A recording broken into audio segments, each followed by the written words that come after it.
अध्याय 10। लंका में हनुमान। हनुमान उठे, अंगड़ाई ली, झुककर धरती को छुआ और एक ही छलांग में महेंद्र पर्वत पर जा खड़े हुए। जामवंत सफल हो गए थे हनुमान को उनकी शक्ति याद दिलाने में। पर्वत शिखर पर खड़े हनुमान ने विराट समुद्र की ओर देखा। उनकी आंखों में चुनौती का भाव नहीं था, समर्पण का भाव था राम के प्रति। समुद्र यह देखकर डर गया, उसकी गरिमा नष्ट होने को थी। हनुमान ने पूर्व दिशा की ओर मुंह करके अपने पिता को प्रणाम किया, हाथ हवा में उठाए, पर्वत पर झुककर उसे हाथ पैर से कसकर दबाया और छलांग लगा दी। अगले ही पल वह आकाश में थे, समुद्र के ऊपर तेजी से आगे बढ़ते हुए। छलांग के समय बड़े शिलाखंड आसमान में उड़ गए।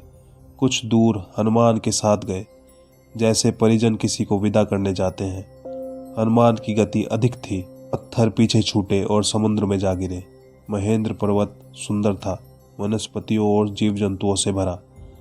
उसका शिखर पथरीला था, लेकिन नीचे घाटी में मनमोहक वृक्ष थे, लताएं थी। हनुमान के छलांग लगाने पर पर्वत शांत था, निश्चल।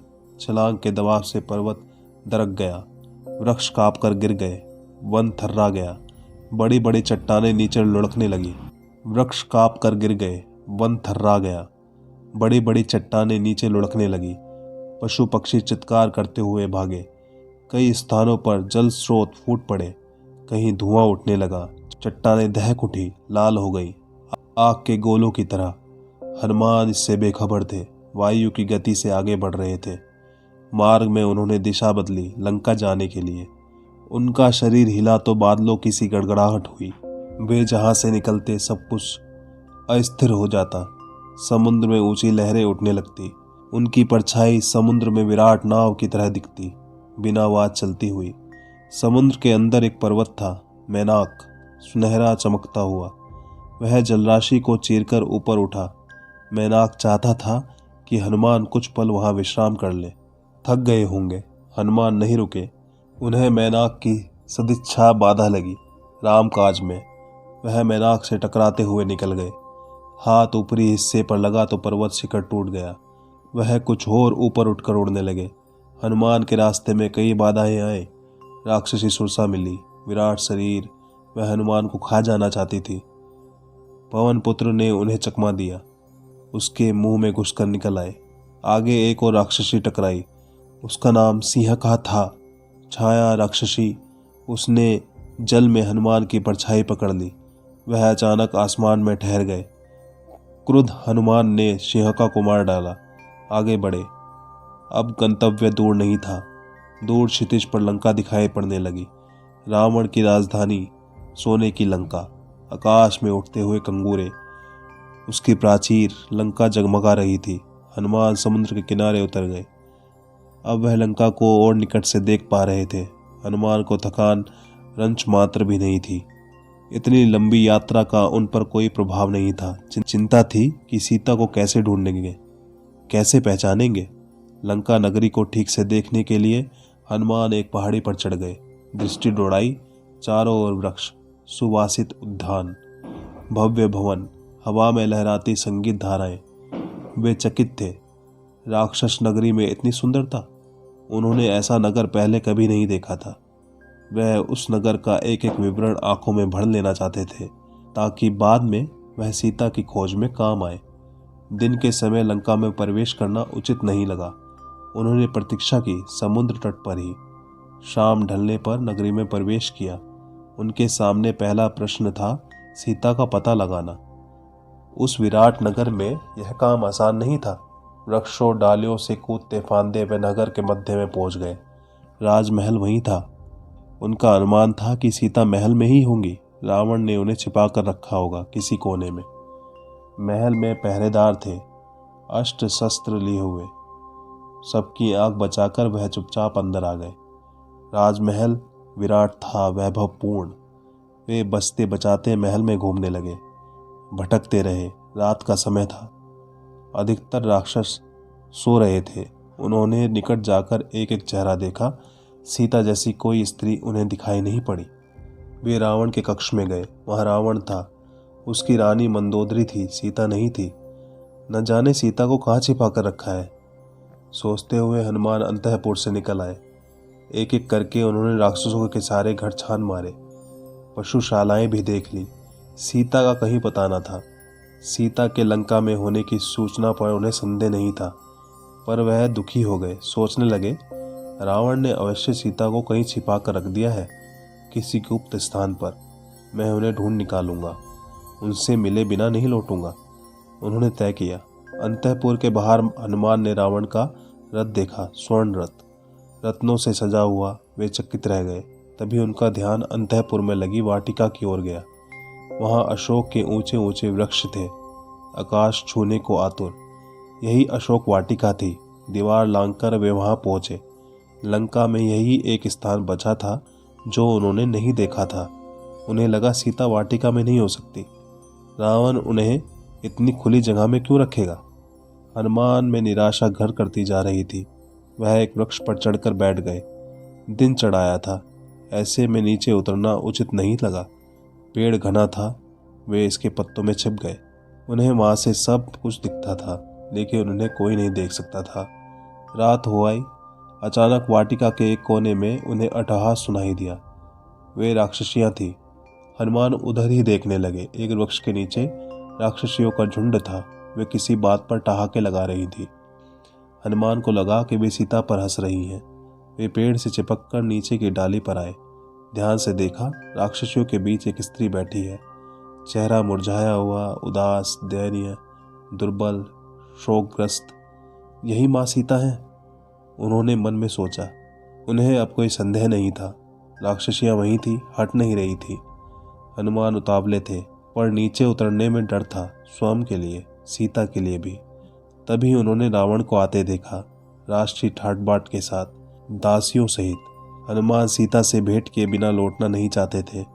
ऐसे लौटा तो राम को क्या बताऊंगा, उन्होंने सोचा। नीचे उतरने का अवसर ही नहीं मिल रहा था। वे डाल से चिपक गए, सांस रोककर, रावण के लौटने की प्रतीक्षा में। रावण ने सीता को बहलाया, फुसलाया, लालच दिया। सीता नहीं डिगी। वह डर से कांप रही थी, पर उन्होंने रावण की एक ना सुनी, तिरस्कार किया। रावण ने कहा, तुम्हें डरने की आवश्यकता नहीं है सुमुखी। मैं तुम्हें स्पर्श नहीं करूंगा जब तक तुम स्वयं ऐसा नहीं चाहोगी। मैं तुम्हें अपनी रानी बनाना चाहता हूँ। मेरी बात मान लो और सुख भोग करो, अन्यथा मैं तुम्हें तलवार से काट डालूंगा। सोच लो, तुम्हारे पास अब 2 महीने बचे हैं। ऐसा कभी नहीं होगा दुष्ट। राम के सामने तुम्हारा अस्तित्व ही क्या है। मुझे राम के पास पहुंचा दो, वे तुम्हें क्षमा कर देंगे। तुमने ऐसा नहीं किया तो तुम्हारा सर्वनाश निश्चित है। तुमने अपराध किया है, तुम्हें कोई नहीं बचा सकता। मूर्ख राक्षस, तुम्हारा अंत निकट है। रावण क्रोध से पैर पटकता हुआ चला गया। रात गाढ़ी होती जा रही थी। रावण के जाने पर राक्षसियों ने सीता को घेर लिया। उन्हें डराने धमकाने लगी। तुम मूर्ख हो, रावण का प्रस्ताव अस्वीकार कर रही हो। यह रावण की नगरी है, तुम्हारा राम यहाँ नहीं पहुंच सकता। तुम्हें कोई नहीं बचा सकता। राक्षसियों में त्रिजटा थी, सबसे भिन्न। उसने कहा, मैंने एक सपना देखा है। पूरी लंका समुद्र में डूब गई है, सब नष्ट हो गया है। यह सपना अच्छा नहीं है। कहीं यह सीता के दुख से जुड़ा तो नहीं है। सीता की हिचकियां बन गई। वह विलाप करने लगी। देर रात राक्षसियां एक एक करके चली गईं। सीता वाटिका में अकेली थी। यह अच्छा अवसर था, पर हनुमान पेड़ से नहीं उतरे। कहीं सीता मुझे भी राक्षस ना समझ ले, मायावी चाल मान ले, उन्होंने सोचा। पेड़ पर बैठे बैठे उन्होंने राम कथा प्रारंभ की। राम का गुणगान। रावण की लंका में राम चर्चा सुनकर सीता चौंकी। उन्होंने ऊपर देखा, जिधर से आवाज आ रही थी। पूछा, कौन हो तुम? हनुमान नीचे उतर आए। उन्होंने सीता को प्रणाम किया, राम की अंगूठी दी, कहा, हे माते, मैं श्री राम का दास हूँ, किष्किंधा में वानर राज सुग्रीव का अनुचर। उन्होंने मुझे यहाँ भेजा है आपका समाचार लाने। हनुमान को लेकर सीता के मन में अब भी शंका थी। उन्होंने पर्वत पर फेंके आभूषणों की याद दिलाकर संदेह दूर किया। हनुमान को लेकर सीता के मन में अब भी शंका थी। उन्होंने पर्वत पर फेंके आभूषणों की याद दिलाकर संदेह दूर किया। सीता ने राम का कुशल क्षेम पूछा, कई प्रश्न किए। हनुमान उन्हें कंधे पर बैठाकर राम के पास ले जाना चाहते थे। सीता ने प्रस्ताव अस्वीकार कर दिया। उन्होंने कहा, यह उचित नहीं होगा पुत्र। पकड़े गए तो मेरा संदेश भी राम तक नहीं पहुंचेगा। हनुमान ने सीता से विदा ली। वह पूरी सूचना तत्काल राम को पहुंचाना चाहते थे। चलते समय सीता ने अपना एक आभूषण उन्हें दे दिया। उनकी आंखें नम थी। हनुमान ने कहा, निराश न हो माते, श्री राम 2 माह में अवश्य पहुंच जाएंगे। हनुमान राम के पास लौटने को उद्यत थे। उत्तर दिशा की ओर जाना था, पर कुछ सोचकर रुक गए। उन्होंने रावण का उपवन तहस नहस कर दिया, अशोक वाटिका उजाड़ दी, वृक्ष उखाड़ दिए और विरोध करने वाले सभी राक्षसों को मार डाला। रावण के कई महाबली मारे गए।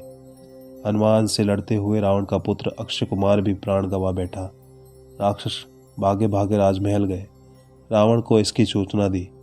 एक वानर के उत्पात के बारे में बताया। रावण तिलमिला गया। उसके क्रोध का ठिकाना नहीं रहा। उसने मेघनाथ को भेजा, अपने सबसे बड़े बेटे को। कहा, उस वानर को मेरे सामने उपस्थित करो, उसने जघन्य अपराध किया है। मेघनाथ ने हनुमान से भीषण युद्ध किया।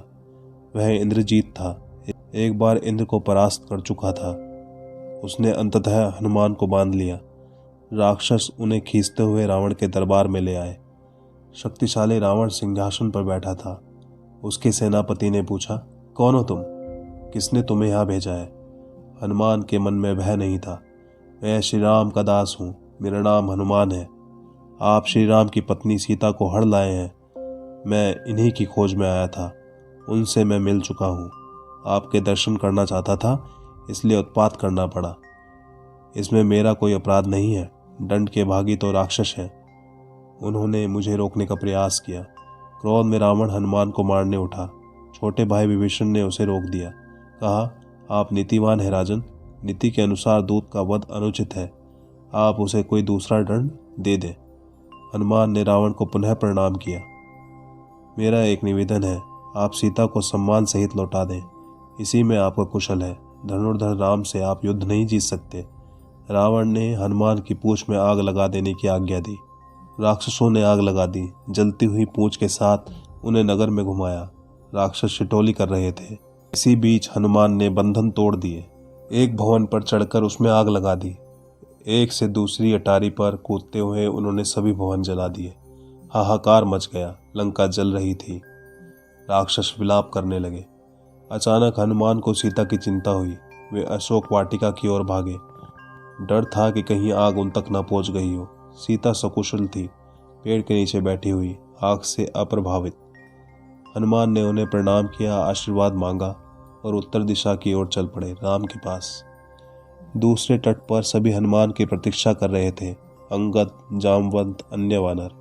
आते ही सबने उन्हें घेर लिया। हनुमान ने संक्षेप में लंका का हाल सुनाया, सीता से भेंट का क्रम बताया। कहा, मैंने उन्हें देखा, बात की। यह समाचार शीघ्र श्री राम तक पहुंचना चाहिए। समय अधिक नहीं है। वानर किलकारियां भरने लगे। प्रसन्नता में वानरों का उत्पात बढ़ गया।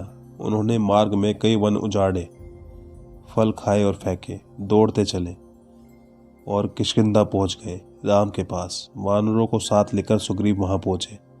हनुमान ने राम को सीता द्वारा दिया गया आभूषण दिया। राम की आंखों में आंसू आ गए। उन्होंने हनुमान से कई प्रश्न किए। वे कैसी हैं, कैसे रहती हैं, उन्होंने कोई संदेश भेजा है? हनुमान ने पूरी बात विस्तार से कही। कहा, मैंने उनसे भेंट की। वे व्याकुल हैं, चिंतित हैं, हर समय राक्षसों से घिरी रहती हैं, आपकी प्रतीक्षा कर रही हैं। उन्होंने कहा, यदि श्री राम 2 माह में नहीं आए तो पापी रावण मुझे मार डालेगा। राम शोक में डूब गए। भाव विह्वल होकर उन्होंने हनुमान को गले लगा लिया। आंसू रोक नहीं पाए। लक्ष्य स्पष्ट था, लंका पर आक्रमण। समय कम था। सुग्रीव ने युद्ध की तैयारियां तत्काल प्रारंभ करने के निर्देश दिए। वानर सेना इसके लिए पहले से तैयार थी, उत्साहित थी। इस बार उन्हें अलग अलग टोलियों में बांटने की आवश्यकता नहीं थी, अलग दिशाओं में नहीं जाना था। सबका लक्ष्य एक था, दिशा एक थी, दक्षिण। सुग्रीव ने लक्ष्मण के साथ बैठकर युद्ध की योजना पर विचार किया। योग्यता और उपयोगिता के आधार पर भूमिकाएं निर्धारित हुई। हनुमान, अंगद, जामवंत, नल और नील को आगे रखा गया। समुद्र पर चर्चा हुई, उसे कैसे पार करेंगे? सेना का हर वानर हनुमान नहीं था, यह एक चुनौती थी। देर रात तक चर्चा का विषय रही। जय श्री राम।